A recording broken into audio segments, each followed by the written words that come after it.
The tires screamed as the car hit the curve by the dark water, headlights catching weeds and concrete and the pale shine of the Ohio River. Linda Scarberry had both hands locked on the dashboard while Roger drove hard, eyes flicking between the speedometer and the rear view.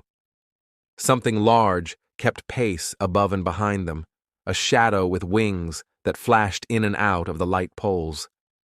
The radio hissed with static. The wind pressed through the gaps in the Chevy's doors, lifting the edges of Linda's hair. When the shape swooped low, red eyes like stoplights fixed on the car, and Roger pushed the pedal down. The needle climbed past 90. They didn't talk. They watched the road and the thing that followed them into town, past the row of storefronts and the closed diners of Point Pleasant, West Virginia, and toward the courthouse lights where they thought someone could help. Before that chase, it had started with curiosity. On the night of November 15th, 1966, two young married couples, Roger and Linda Scarberry and Steve and Mary Mallett, drove north of town to a place locals called the TNT area, a flat stretch around abandoned World War II ammunition bunkers.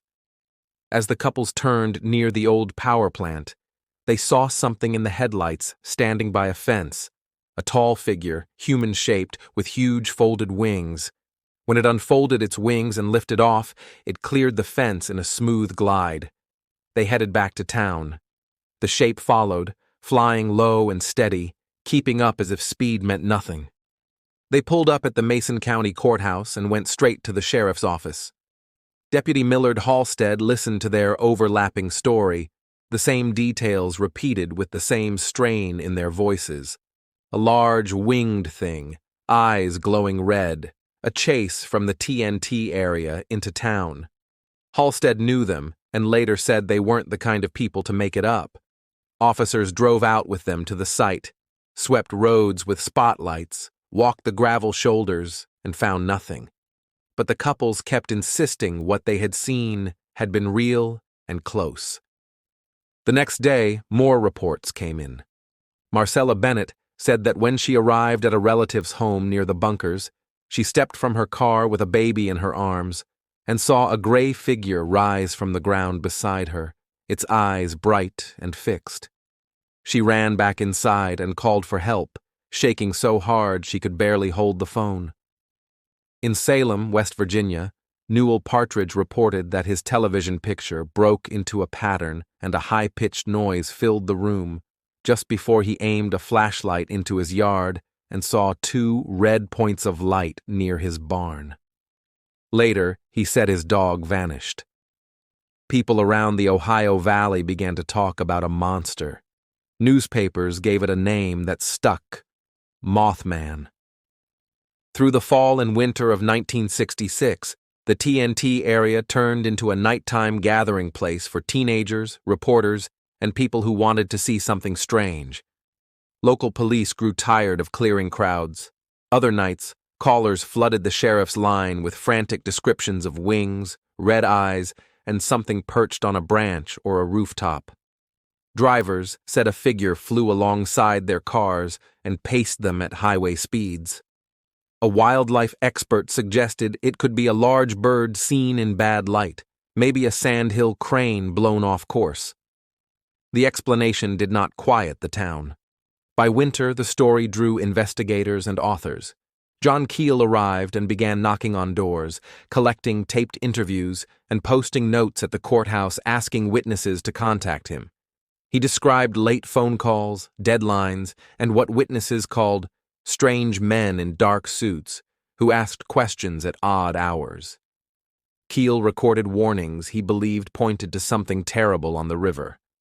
The messages were unclear, but the same picture kept returning: a winged figure near the old bunkers, eyes glowing in the dark, and the fear that washed over people who said they saw it.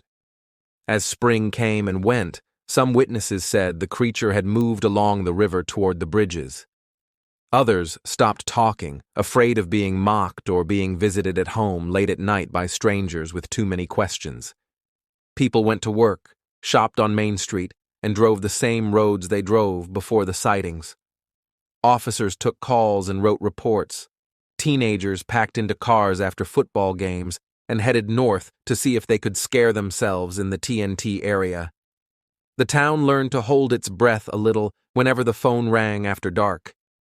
In the fall of 1967, the sightings thinned out but did not stop. A few motorists still reported a tall shape lifting from the shoulder of the road. A hunter said he saw a pair of red eyes set high in a tree like coals. People still watched the sky at the edge of town. On December 15, 1967, late on a cold Friday afternoon, traffic packed tight onto the Silver Bridge between Point Pleasant and Gallipolis, Ohio. The Christmas rush had started. Trucks idled in line. Families headed across the river to shop. At about 5 o'clock, witnesses heard a sharp crack like a rifle. The bridge rippled.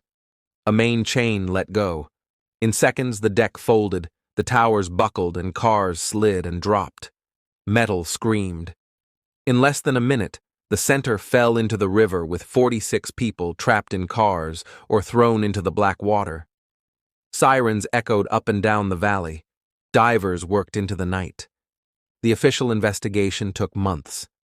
The National Transportation Safety Board focused on a single eye-bar in the north chain, link 330. Microscopic examination showed an old crack that had grown over time through stress and corrosion until the metal finally snapped. The failure cascaded through the span. The design offered little redundancy. When one key piece failed, too much of the load shifted at once.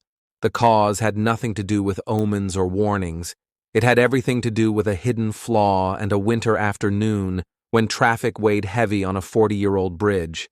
For many in Point Pleasant, facts did not erase memory. People who had seen the red eyes by the fence or heard wings in the night carried those images into the funerals and the weeks of recovery. Some said the winged figure had been seen near the bridge that week. Others said phone warnings had pointed to a disaster on the river without naming it. What had been a local oddity fused with a real tragedy. In the months after the disaster, the reports dwindled.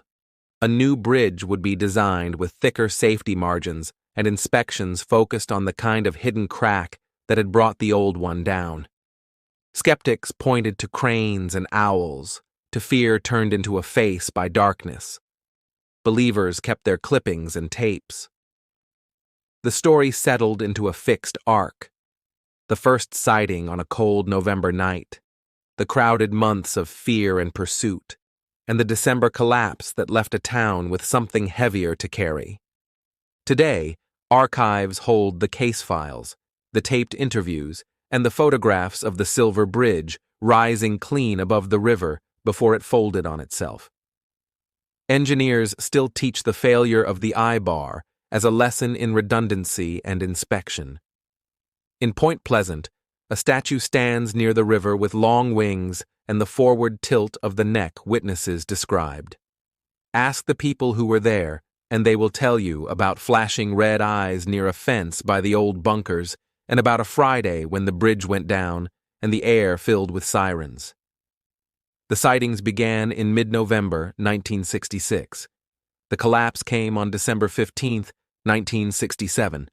The Ohio kept moving under both. Investigators documented 31 vehicles lost with 46 dead and 9 injured. Metallurgists traced the origin to a minute flaw called a stress corrosion crack at the inner surface of eye-bar 330, worsened by load and winter temperatures. The finding drove nationwide inspections of similar links and prompted new federal bridge standards with redundancy requirements and periodic non-destructive testing. In the valley, families gathered clippings, service programs, and December timelines, setting them beside notebooks of sighting dates from the previous year. Thank you for listening to The Lantern's Tale. Subscribe for more true stories, if you dare.